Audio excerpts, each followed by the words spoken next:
Hey, English learners. Welcome back to the English Leap podcast. This is a cozy place to learn easy English through real-life talks. I'm Aaron. And I'm Emily. And Emily, I have to tell you something. I almost canceled our recording today. What? You? The man who always says, let's do it. What happened? I tried something new this morning. I had a moment where I just wanted to quit everything. Okay, I'm listening. So my alarm rang at 6:30. I looked at it and said out loud, "No, I quit today." Nice. That is a very strong start. Then I went to make coffee. The machine took too long, maybe 2 seconds. I said, "That's it. I quit coffee." You quit coffee? Liar. I know. I took one sip and said, "Okay, I unquit coffee." So you quit quitting coffee. Exactly. Then my bus was a little late. My brain said, "Fine, I quit the bus. I'll just live at this bus stop now." Aaron, you are so dramatic in the morning. I know, but on the way to the studio, I realized something. I don't actually quit. I just talk like I want to quit whenever there's a small problem. And I think many people do that. We say, I quit, but we still keep going. Exactly. And that's why today's show is special. It is your morning motivation. It is something soft to listen to before you start your day.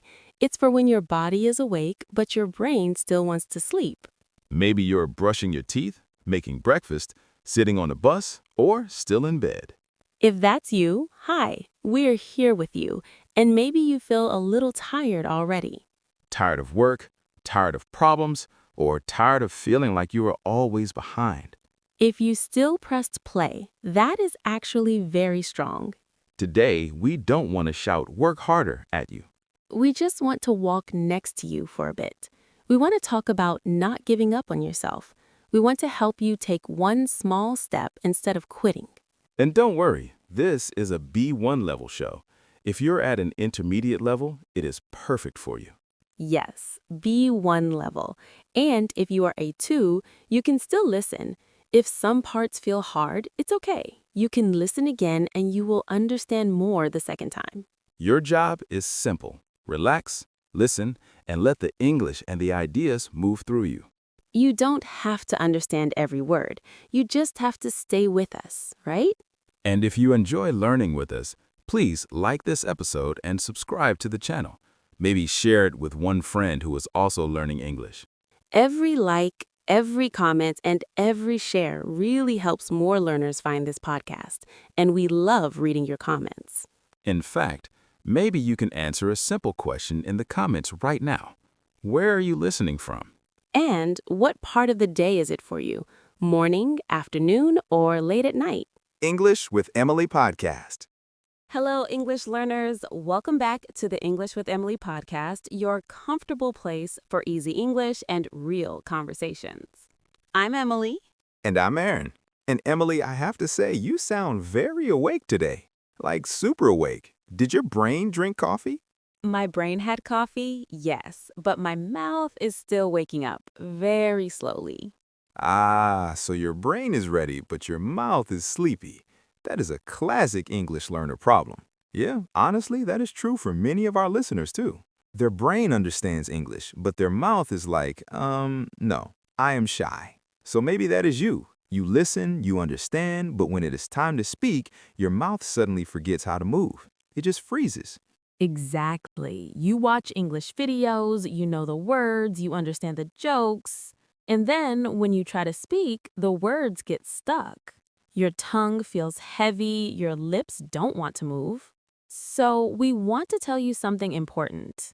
There's nothing wrong with you. Your mouth is just not trained yet. Right? Not trained yet. That little word "yet" is really powerful because most learners only train their brain. Grammar, vocabulary, listening, subtitles, notes. Meanwhile, they almost never train their mouth muscles, the lips, the tongue, the jaw, and the way your sounds move together, your sound flow, right? So in a way, your brain is in English, but your mouth is still in your first language. And that is exactly what we are going to fix together in this episode. So today's topic is train your mouth to speak in English. Basically, we will talk about why your mouth freezes. And then we will show you simple daily exercises to wake it up, like a small English gym in your room. And don't worry about the level. This is a B1 level episode, perfect for easy English conversation practice and daily life English. Plus, if you are more A2 level, stay with us too. Some parts may feel new, but that is exactly how your English gets stronger. So before we dive in, we want to know you. In the comments, tell us, what is your name? Where are you watching or listening from?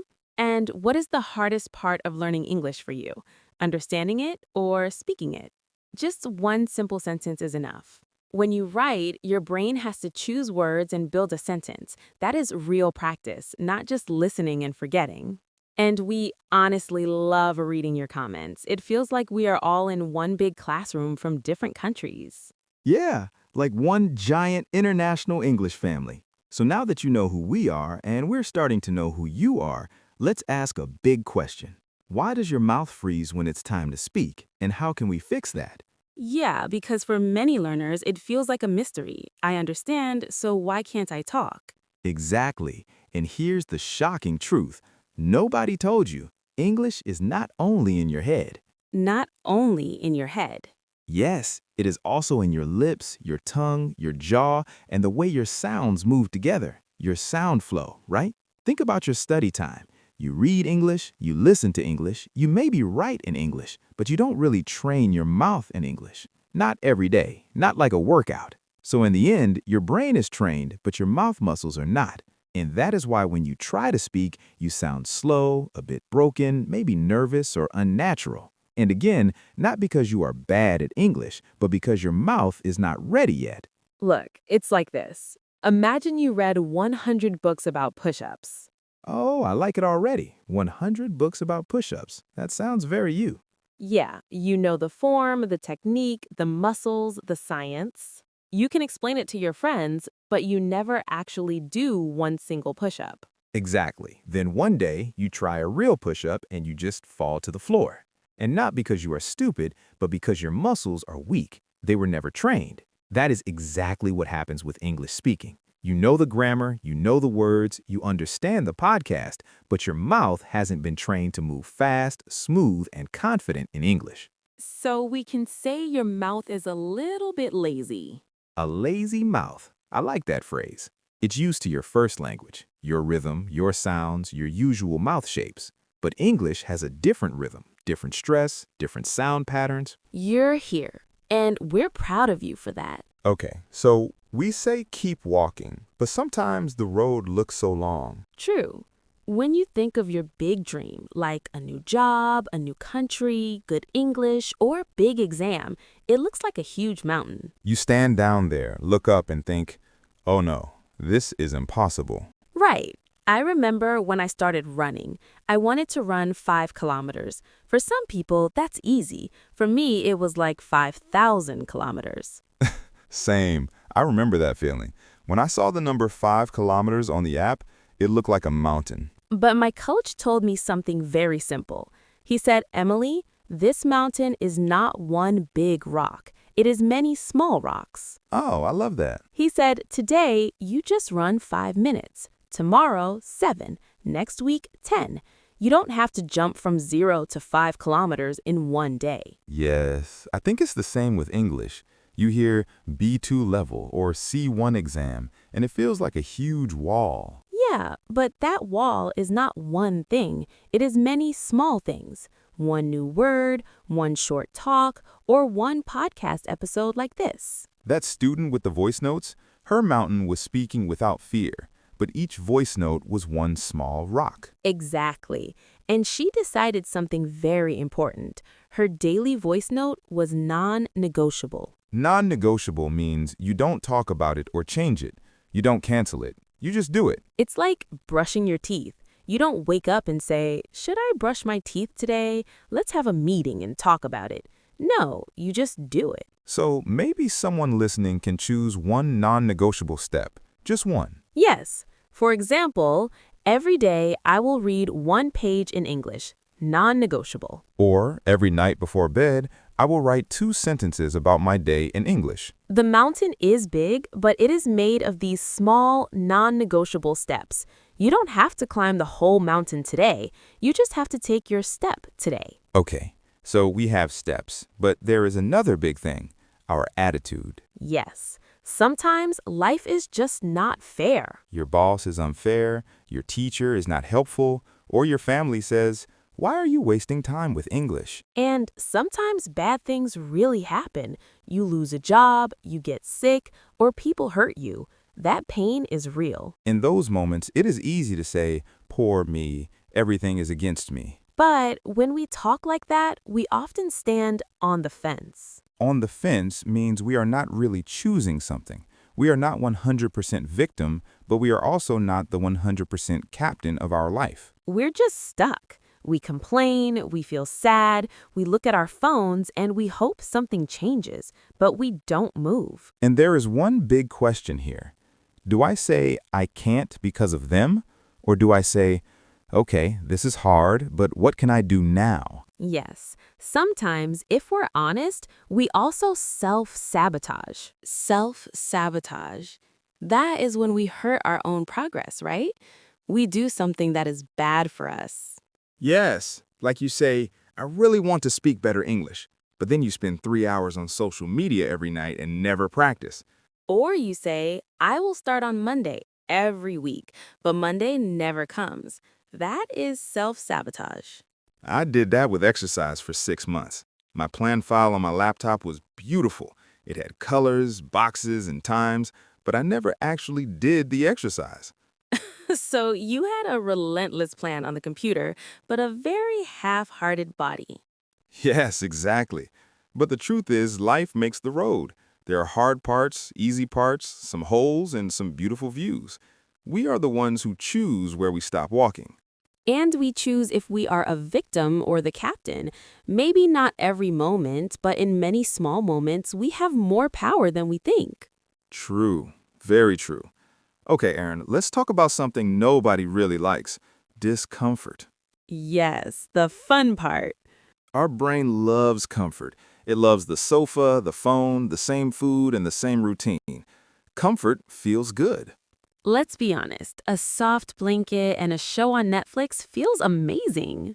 But the future you, the stronger and happier you, lives outside that comfort zone. Right. When you speak English in front of people for the first time, it feels like an uphill battle.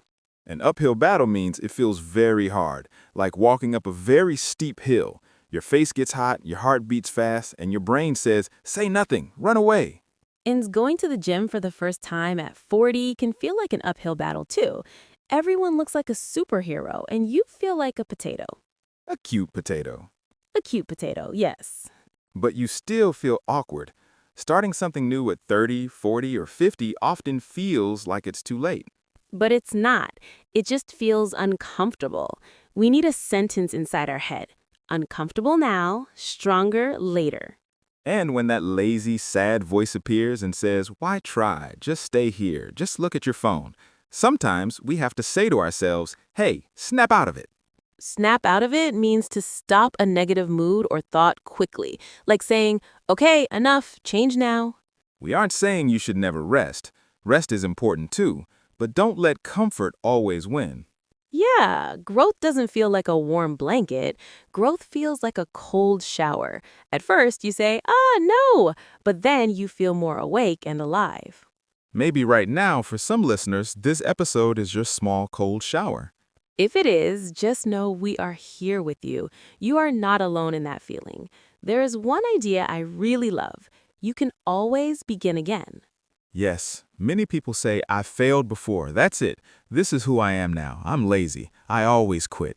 Or, I stopped learning English for 2 years, so it's over. And I don't know often sounds like I don't know. Now, you don't have to say it exactly like this. You don't need to copy the accent 100%. But it is very helpful to hear and feel that English likes to connect words. It is not just words, it is speech music. So fluency is not only big vocabulary, it is smooth clusters and rhythm, even if your grammar isn't perfect. Let's make this simple, a small daily exercise. Step 1, Choose 3 common clusters. Things like, going to go now. Want to see it? Let me know. Step 2. Say them like a tiny song or rap. For example, let me know, let me know, let me know. Don't worry, you don't need to be a singer. Just feel a little rhythm. Step 3. Put each cluster inside a full sentence. I'm going to go now. See you tomorrow. If you have a question, let me know. Do you want to see it? It's really funny. Then say the whole sentence as one smooth line, no big breaks. Step 4. Record yourself on your phone. Just these sentences. And step 5, if you want, play some soft background music and speak with the beat, like your English is dancing a little. So remember, choose 3 clusters, say them like a song, put them in sentences, record, repeat. Over time, you stop sounding choppy and start sounding smooth, clear, and confident. Not exactly native, but very natural. So now your mouth is moving better and your sound is flowing better. But what about the inside? Because if your brain is scared, your mouth will still shake, right? Yes, many learners train their mouth, but their brain is full of fear and self-judgment. Thoughts like, I sound stupid. What if they laugh at me? Those are killers of fluency. I like this picture. Your brain is the pilot and your mouth is the airplane. And if the pilot is nervous, shaking, overthinking, the flight is not going to be smooth, even if the airplane is perfect. So we need to train both brain and mouth together. First way, speak with emotion, not just accuracy. Emotion, not just accuracy. I love that many students focus only on being correct. Is my grammar okay? Did I use the right tense? But people don't remember your grammar. They remember your energy, how you made them feel. Listen, I'm happy to be here. And now, I'm happy to be here. Same words, different feeling. English is not just words, it is emotion and sound. Second way, speak like an actor, not just a student. What do you mean by actor? I mean this. Take one simple sentence like, it's going to be a great day. Then say it in different emotions. Excited, it's going to be a great day. Nervous, it's going to be a great day, I hope. Angry, it's going to be a great day. Funny, it's going to be a great day. Okay, it has to be. When you play like this, your brain forgets to be scared. Yeah, you stop thinking about mistakes and start feeling the sentence. That is real fluency. Third way, create mental shortcuts, what we can call the this means that system. This means that. Sounds interesting. Instead of translating everything to your first language, you connect English directly to meaning. For example, let's catch up sometime. Your brain learns, oh, this means a friendly invitation after a long time. Or, I'm starving. Your brain learns, I'm very, very hungry. Food now. No translation, just picture and feeling. You can write small notes or flashcards. On one side, English sentence, on the other, situation or feeling, not your native language. Fourth way, use emotion, voice, and movement together. Yes, not just your mouth, your whole body. Stand up when you practice. Move your hands. Change your posture. Look in the mirror. When your body moves, your brain wakes up. Your voice becomes clearer. Your confidence grows. So here's a tiny daily routine to train brain and mouth together. Just 5 minutes. 1 minute, say 3 sentences with full emotion. Happy, angry, excited. 1 minute, act each sentence like a movie line. Really play the character. 1 minute, walk around your room while saying the same lines. Let your body move. Next 1 minute, stand in front of the mirror, look into your own eyes, and say them with power. 1 minute,